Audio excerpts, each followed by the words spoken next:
फिर से सदन की कार्यवाही शुरू हुई है। विधानसभा में स्थगन प्रस्तावों को लेकर के चर्चा शुरू हुई है। और इससे पहले भाषण गौर से पढ़े 168 पृष्ठ और चारों बजटीय भाषण 350 पृष्ठ के मैंने पढ़े। मैं इन 8 संसदीय लोकतंत्र के सबसे इंपॉर्टेंट डॉक्यूमेंट पवित्र दस्तावेज के लिए कह सकता हूं, मुझे 2 शब्दों में कोई कहे कि इन महान दस्तावेजों की सैंक्टिटी को लेकर, पवित्रता को लेकर वादे करके भूलना, यह गुनाह जो सबसे ज्यादा हुआ है तो गहलोत साहब की सदारत में चलने वाली सरकार में हुआ। अब कल तो मुख्यमंत्री जी बहुत खुश थे, वसुंधरा जी आ गए इसलिए आप चुप हो गए। हम पर कह रहे थे, मुस्कुरा भी रहे थे, पर वसुंधरा जी जब नहीं होती तो नाराज भी बहुत होते। 15 फरवरी को हम रीट की चीट को लेकर राजस्थान के नौजवानों की आवाज बने हुए थे, रिप्लाई में आए नहीं। मुख्यमंत्री जी का रिप्लाई मैंने जाकर यूट्यूब पर देखा। किसको जवाब दूं, क्यों जवाब दूं, क्या जवाब दूं, प्रतिपक्ष तो गायब है। अध्यक्ष महोदय, मैंने भी सोचा कि मैं भी सदन में कहूं, क्यों सुनूं, किसके लिए सुनूं, क्योंकि बातें तो वही कॉपी पेस्ट भाषण की है। मैं जिम्मेवारी से मैंने राज्यपाल अभिभाषण के प्रत्युत्तर में मुख्यमंत्री जी बोले अब तक सिरोही से आने वाले माननीय सदस्य 5 घंटे 22 मिनट और 3 बजटों के प्रत्युत्तर में बोले 4 घंटे 3 मिनट और ये सारे कंटेंट मिला लो 70% कॉपी पेस्ट भाषण मुख्यमंत्री जी का मैं सुनता तो क्या सुनता। जिस तरह कई बार पुराने रिकॉर्ड प्लेयर नहीं सभापति महोदय, पुराने रिकॉर्ड में सुई अपना पटक जाती है, वहीं घूमने लग जाती है। अब इन 7 भाषणों में अगर मैं करूं, पहली बात तो उन्होंने हमेशा कहा कि कांग्रेस ने देश को आजाद कराया और संविधान निर्माण किया। पंडित नेहरू, इंदिरा गांधी, राजीव गांधी, बेन सिंह जी ने कुर्बानी दी। अरे किसने मना किया, कौन इत्तेफाक नहीं रखता, क्यों बार बार सदन का समय जाया करते हो आप एक ही बात बोलकर।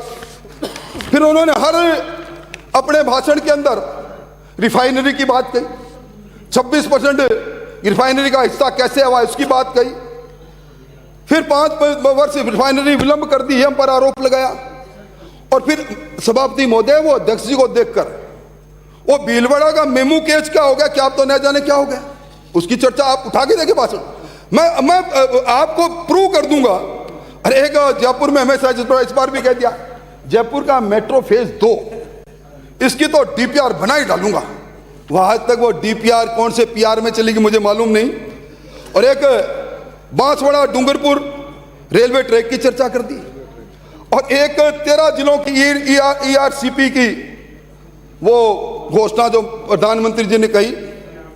मैं दोनों सभाओं में था, मैंने प्रधानमंत्री जी को, मेरे दिलो दिमाग ने खूब याद किया कि प्रधानमंत्री जी ने कब घोषणा की थी कि हम इस ईआरसीपी परियोजना का राष्ट्रीय परियोजना घोषित करेंगे। अगर है तो सदन के नेता जवाब दे तो मुझे बताएं। मतलब एक ही बात को और फिर 25 सांसद दे दिए, एहसान कर दिया। तोता रटन बात एक ही। और उसके बाद में लोकतंत्र फिर खतरे में है, संविधान खतरे में है, संवैधानिक संस्थाओं का बेजा इस्तेमाल हो रहा, ईडी, सीबीआई, इनकम टैक्स। और फिर जब कभी बात आई हमें पैसा केंद्र सरकार देती है, केंद्र सरकार में हमारा हिस्सा एहसान नहीं है, फाइनेंस कमीशन 14वें और 15वें फाइनेंस कमीशन के कारण से मिलता है। और फिर कभी बात कही इन सब जगह बाई के बाद प्रतिपक्ष ने, आप तो बड़े भावुक हो, आप आंकड़ों की क्यों चिंता करते हो। ये आंकड़ों का जवाब तो मुझे और मेरे साथियों को इसकी चिंता करनी चाहिए, क्योंकि प्रतिपक्ष नेता के आंकड़ों का जवाब नहीं। मैं एक ही निवेदन करना चाहता हूं, 19 महीने बचे हैं, किसने आपका हाथ पकड़ा है मेमू केस कोच नहीं बनाओ। हाँ, अब क्या आपने एक कमाल जरूर कर दिया, ईआरसीपी का आपने इस बार एक कॉरपोरेशन बोर्ड जरूर बना डाला, ईआरसीपी कॉरपोरेशन, बजट पैरा 140 में। अब देखते हैं क्या कमाल करते हो। सभापति महोदय, मैंने पहले जो बात कही, मैं 23 जनवरी 2019 बड़ी जिम्मेवारी से सदन के नेता के द्वारा कहे गए भाषण को पढ़ना चाहता हूं। उन्होंने कहा, नेशनलाइज बैंक, शेड्यूल बैंक, 24 जनवरी 2020 में भी उन्होंने ये बात की और 2021-22 के बजट में भी कही 23 जनवरी 2019 को क्या कहते हैं सिरोही से आने वाले माननीय सदस्य, नेशनलाइज बैंक, शेड्यूल बैंक के क्षेत्रीय ग्रामीण बैंक के जो कृषि ऋण एनपीए है, मैंने घोषणा कर रखी थी कि डिफॉल्टर है, उसके बारे में हमने घोषणा की थी कि उनके 2 लाख तक के कर्ज माफ होंगे। इसको लेकर हमने बातचीत शुरू कर दी 23 जनवरी को कह रहे हैं 2019 को। और जिस प्रकार उद्यमियों के व्यापारियों के वन टाइम सेटलमेंट होते हैं ओटीएस, उसी रूप में ओटीएस के माध्यम से हम सेटलमेंट करेंगे। इसके लिए किसानों को 2 लाख तक का कर्जा माफ हो सके, प्रधानमंत्री को हमने पत्र लिखा है, आप स्वयं आकर कर्जा माफ करें, परंतु हम इसका इंतजार नहीं करेंगे, परंतु मैं वादा करता हूं अगर सहयोग नहीं मिला तो हमारी सरकार कर्जा माफ करेगी। फिर आगे क्या कहते हैं, ये सद्भावी किसान, इनके लिए स्पेशल पैकेज बनाएंगे, गुड ब्रोवर है ये। इसके लिए कर्नाटका, महाराष्ट्र का, तेलंगाना, झारखंड, उड़ीसा, गुजरात, पंजाब आदि राज्यों में जो टाइम पर ऋण चुकाते हैं उनकी स्टेजेस करके देश की सबसे अच्छी योजना स्पेशल स्कीम लेकर आएंगे। 19 जनवरी 2019। अध्यक्ष महोदय, नतीजा क्या निकला? आज 1,53,000 किसानों को रोडा एक्ट 1974 के सेक्शन 13 और 14 में नोटिस मिले। और अब एक बात कह दी, सीपीसी एक्ट 1908 में जो सेक्शन 61 बी में हम संशोधन लेकर आए हैं, 5 एकड़ तक की भूमि नीलाम नहीं होगी, किसी किसान की नहीं होगी। मैं जिम्मेवारी से कह सकता हूं कि ये अगर सीपीसी का संशोधन लागू भी हो गया तो आप तो वकील रहे हैं, ये सिविल प्रोसीजर कोड में है संशोधन, मामला सिविल कोर्ट में जाएगा, जज तब देखेगा कि ये 5 एकड़ की जमीन है, इसको इसमें तू नीलाम नहीं कर सकता।